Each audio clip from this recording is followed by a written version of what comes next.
দেখুন, আমরা পরিষ্কার করে বলেছি যে ন্যায় বিচার নতুন বাংলাদেশের যাত্রার অন্যতম ভিত্তি।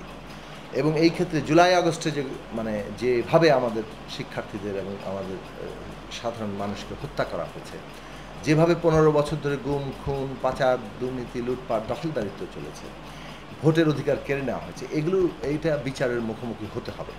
এবং তার জন্য দায়ী ব্যক্তিরা তারা যাতে বিচারের আওতায় আসে। আমরা দেখেছি যে পরিষ্কারভাবে বিগত ফ্যাসিস্ট সরকার প্রধানমন্ত্রীর পদ যিনি দখল করেছিলেন তিনি সহ যারা এইটা কারা এই বিষয়ে সুস্পষ্টভাবে নির্দেশনার জায়গায় ছিলেন, সেটা তো কোনো অজানা বিষয় নয়। ফলে তাদেরকে অবশ্যই জবাবদিহিতার আওতায় আনতে হবে, তাদেরকে অবশ্যই আইনের মুখোমুখি হতে হবে। এবং সেইটা করার জন্য আমরা পরিষ্কার পদক্ষেপ দেখতে চাই। আমরা দেখছি অনেকেই মামলা হচ্ছে, গ্রেফতার হচ্ছেন, কিন্তু যারা একেবারেই মানুষের পরিষ্কারভাবে দেখেছেন যে নির্দেশদাতারা এখনও ধরাছোঁয়ার অনেকেই বাইরে আছেন।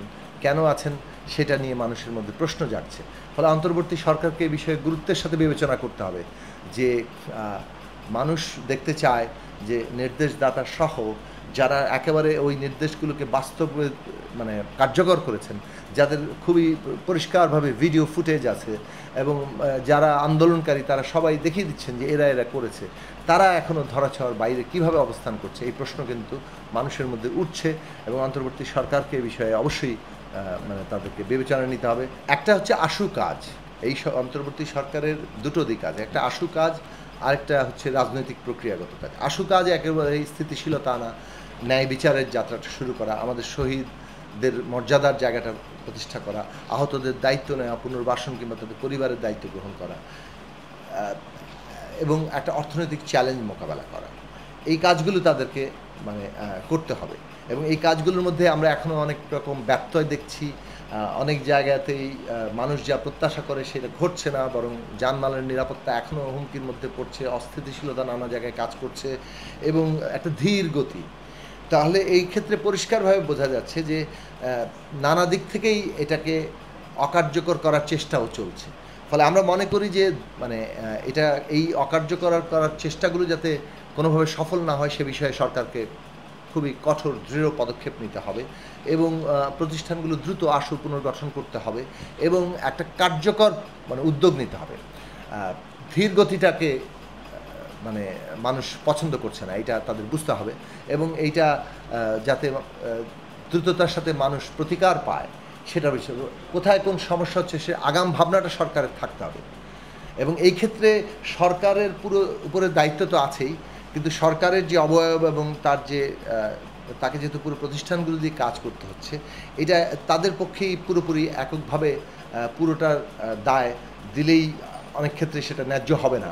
সে কারণে সরকারের উচিত রাজনৈতিক দল, শিক্ষার্থী, শ্রেণী পেশার সংগঠন তাদেরকে কিভাবে এখানে আসলে একটা যুক্ত করা যায় তার কাঠামোগত চিন্তা করা, বিশেষত আলাপ আলোচনার দিক থেকে নিয়মিত যাতে তাদের সাথে আলাপ আলোচনা হয়। এমনকি রাজনৈতিক দল, শিক্ষার্থী এবং শ্রেণী পেশার সংগঠনগুলোর যে কর্তব্য আছে দেশের সামগ্রিক এই পরিস্থিতির উন্নতিতে, সেই ভূমিকাটা পালন করার কাঠামো তারা করতে পারে।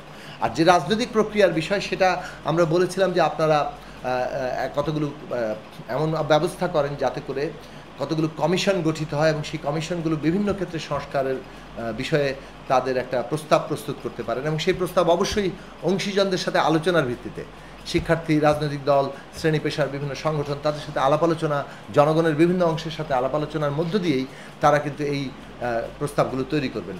আমরা দেখলাম যে ইতিমধ্যেই 6টি কমিশন গঠন করা হয়েছে, আরও কমিশন গঠিত হতে পারে এবং সেই কমিশনগুলো 1 অক্টোবর থেকে কাজ করবে। 3 মাসের মধ্যে তারা অংশীজনদের সাথে আলোচনা করে একটা রিপোর্ট তৈরি করবেন এবং তারপরে হয়তো এটা আরও ব্যাপকভাবে রাজনৈতিক দলগুলোর সাথে আলাপ আলোচনা কিংবা অন্যান্য অংশীজনের সাথে আলাপ আলোচনা শুরু হবে।